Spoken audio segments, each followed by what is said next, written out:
एक स्थान पर 3 पर्वत थे। उन पर्वतों के साथ लगी हुई एक बड़ी खाई थी, जिसके कारण कोई उस तरफ नहीं जा पाता था। एक बार देवताओं का उस ओर आना हुआ। उन्होंने पहाड़ों से कहा, हमें इस क्षेत्र का नामकरण करना है। तुम में से किसी एक के नाम पर ही नामकरण किया जाएगा। हम तुम तीनों की एक एक इच्छा पूरी कर सकते हैं। 1 वर्ष बाद जिस पर्वत का सर्वाधिक विकास होगा, उसी के नाम पर इस क्षेत्र का नामकरण किया जाएगा।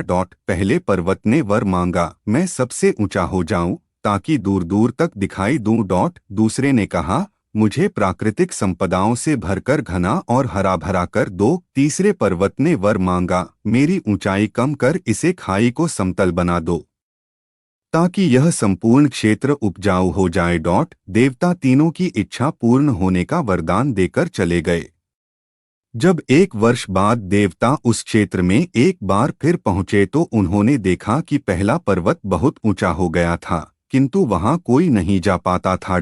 दूसरा पर्वत इतना अधिक घना व हरा भरा हो गया था कि उसके भीतर सूर्य की रोशनी तक नहीं पहुंच पाती थी, इसलिए कोई उसके भीतर जाने का साहस ही नहीं कर पाता था। तीसरे पर्वत की ऊंचाई बहुत कम हो गई थी और खाई भर जाने से उसके आसपास की भूमि उपजाऊ हो गई थी, इसलिए लोग वहां पर आकर बसने लगे थे। देवताओं ने उस क्षेत्र का नाम तीसरे पर्वत के नाम पर रखा।